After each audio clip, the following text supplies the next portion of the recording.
Steven Crowder has been banned again. Again.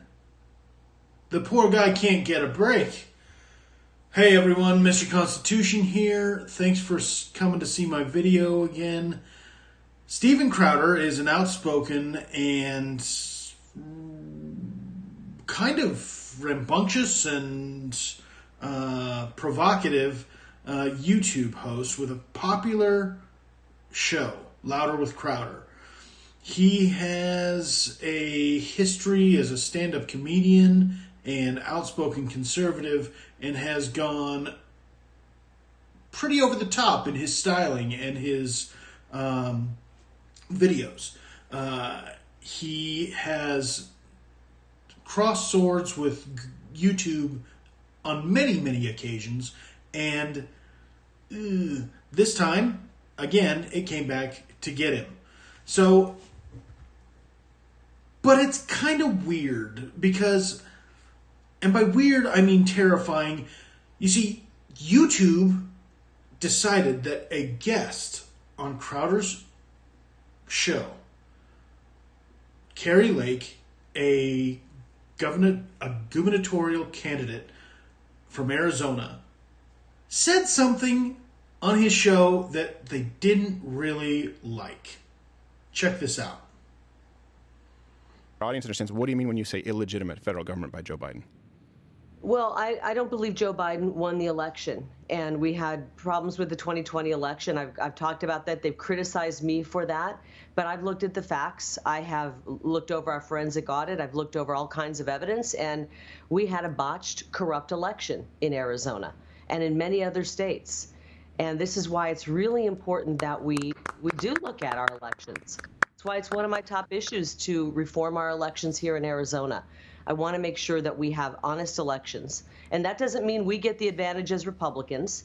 It means that there is no advantage to either side, but that all voters, whether they be Democrat, Independent, or Republican, or non-affiliated, really, that they go to bed on election night. A, they know the winner. We're not counting ballots for 10 days. And B, they feel comfortable with the winner, even if it wasn't their guy, because they know the system is honest. That's all we ask for. It's pretty.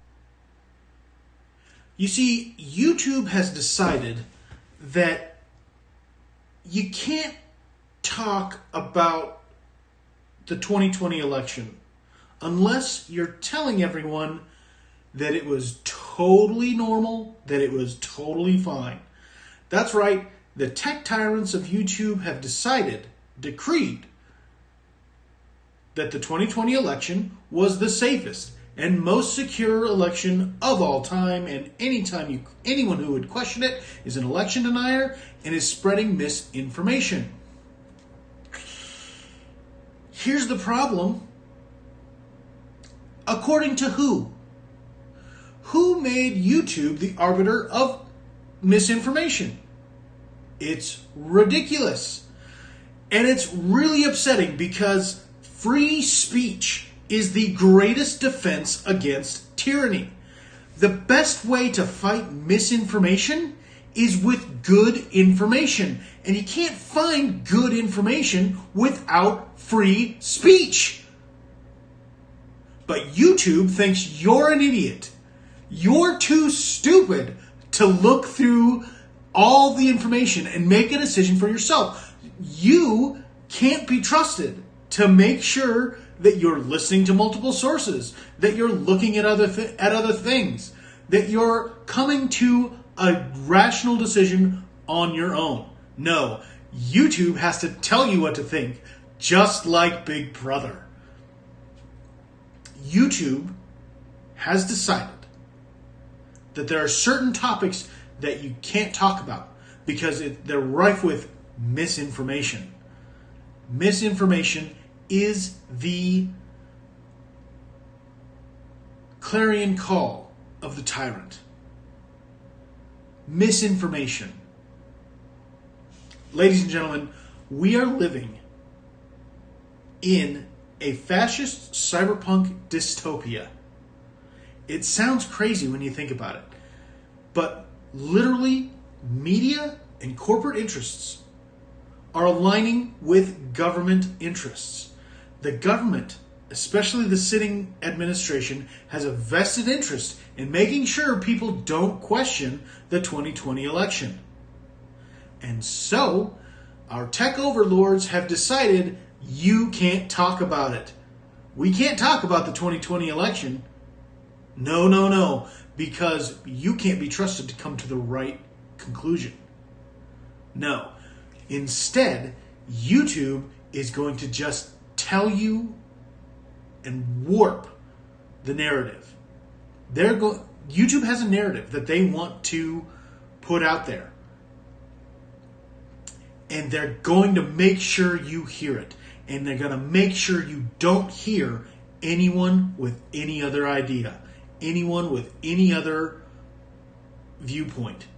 Because if they did that, then they might not be seen as truthful. You might see that they're lying to you.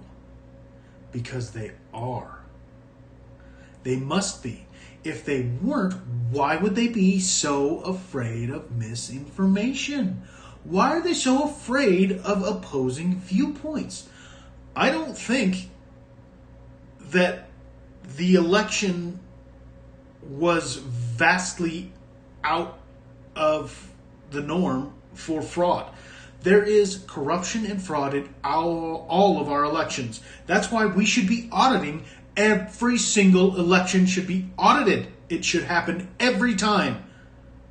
Every time. I don't care how big the margin of victory was. We should be auditing every election. But YouTube doesn't want you to think that dear leader Joe Biden might not actually be duly elected. They don't want you to question it because they're afraid that if they let people question the election, well, then maybe Donald Trump should have won. And we all know that was a disaster. I mean, we had the best economy in recent history under Donald Trump. We had the lowest unemployment. We got out of we were getting out of wars. Donald Trump was the first U.S. president since what? Reagan? No, not even Reagan. Since he was the first president in modern history to not start a new war, to not get us involved in more foreign wars. Donald Trump shut down the industrial military complex. He was working for the people, and we can't have that, can we? No. The tech tyrants and their patsies in the administrative state can't let you hear truth. They have to label it misinformation. And because here's the thing, the truth will out. The truth always comes to the surface. Fascists know this, and that's why they have to suppress as much free speech as they can. Because if you can talk about things, then you might start thinking and you might start figuring things out. We can't have that now, can we? No. Instead, we can't talk about COVID. We can't talk about the election. We can't talk about all these things. Inflation now, I guess we can't talk about. All to protect the people in power now. Government and social media are working together to suppress dissident ideas. That is literally the definition of fascism. Now, I'm not saying that there's some vast conspiracy. There's not some guy in a smoky room twisting his mustache. No, it's all just people with similar ideas on how they think our government should be. And so they're all working in the same direction. And so tech giants and government can work together to suppress speech. And that's what's happening. This is the first time that I've seen of a tech giant, YouTube, literally shutting down the speech of an elected of someone running for elected office. This is a person, Carrie Lake is running for governor in the state of Arizona. And YouTube shut her down, shut down the platform she was speaking on, namely Louder with Crowder. This is terrifying. And if you're out there, okay, and you're saying, hey, this is a good thing, these wackos on the right can't say what they think. If that's you, guess what? All you're doing is feeding other people to the monster, hoping it eats you last. Because it will eat you. The monster will eat you. Eventually, you will say something or do something that our overlords do not agree with. And they'll come for you. And when they do, there will be no one to back you up. No one standing up for your free speech because you didn't stand up for people's free speech. This is the way of tyrants. This is the way of tyrants. Scary, scary stuff. And if we're not careful, we are standing on the brink. We are standing on the precipice of disaster in America. People need to be free to talk and to say what they think, no matter how crazy it may seem, no matter how conspiratorial it may seem. We need people to be free to say and express themselves as they want. Because here's what happens when you don't, okay? YouTube, you are radicalizing people. What do I mean by that? When people can't express themselves freely and publicly, then they start expressing themselves privately and behind closed doors. And when that's happening, that's when conspiracies start happening. That's when sedition starts happening. That's when radicalization starts happening. Because instead of people getting their ideas out, getting feedback from rational people, instead of that happening, they get off into their little echo chambers and they start building and feeding on each other. That's what happens when you shut down speech. Because what have you got? Why? Because all it does is make people wonder, well, what are you so afraid of? I must be right. I must be onto something if I'm catching this much heat. And so as a result, people on the fringes get pushed out, and the only people they can connect with are the other people on the fringes. And that creates a recipe for disaster. Whereas if you have a normal person saying normal things, maybe they're a little out there, but they're able to say it freely and get feedback and hear, whoa, man, that's a little crazy from other people. Maybe they can start to moderate their ideas. Maybe they can start to moderate their speech. Maybe they can start to kind of figure things out. We're social creatures by nature.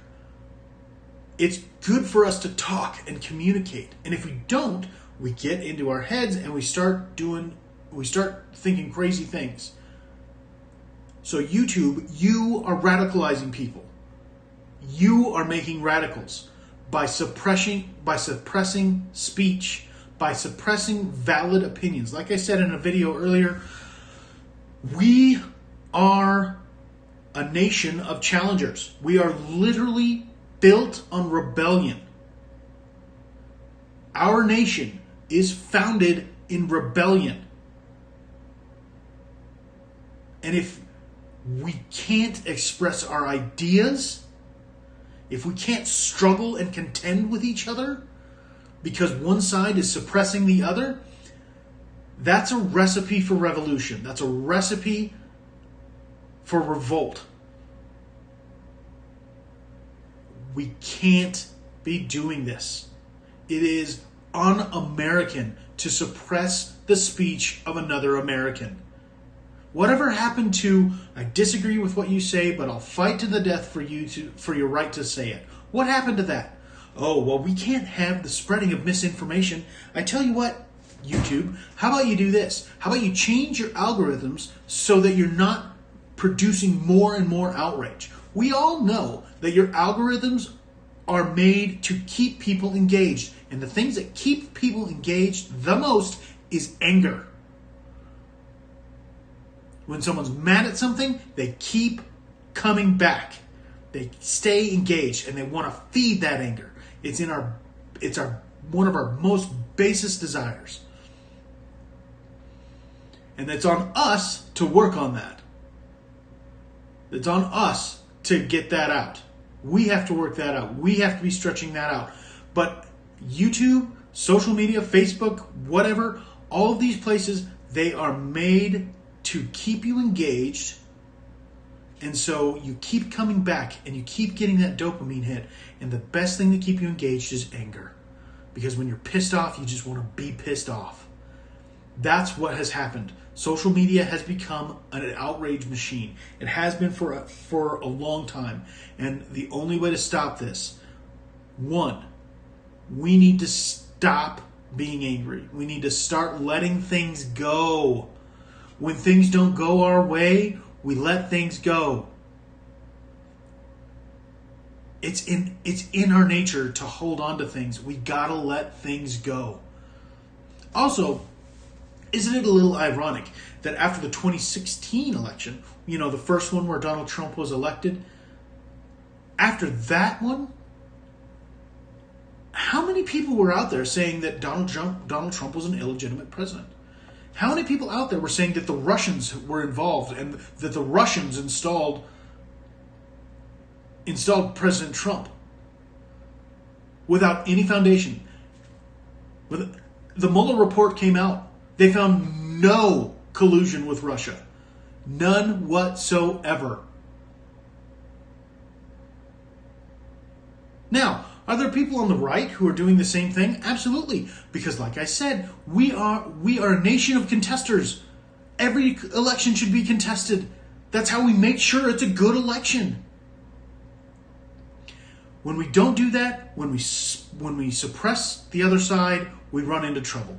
And we can't do that anymore. We cannot do that anymore.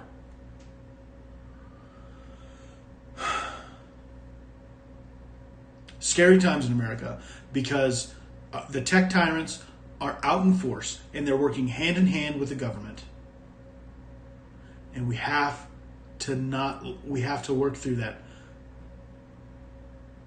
The good news is that in our republic, we are responsible for the government that we have.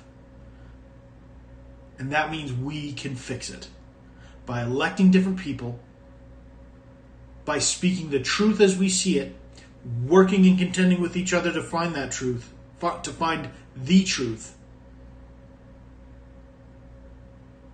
and remembering that this experiment of America is the most precious thing we have been given. And it is on us.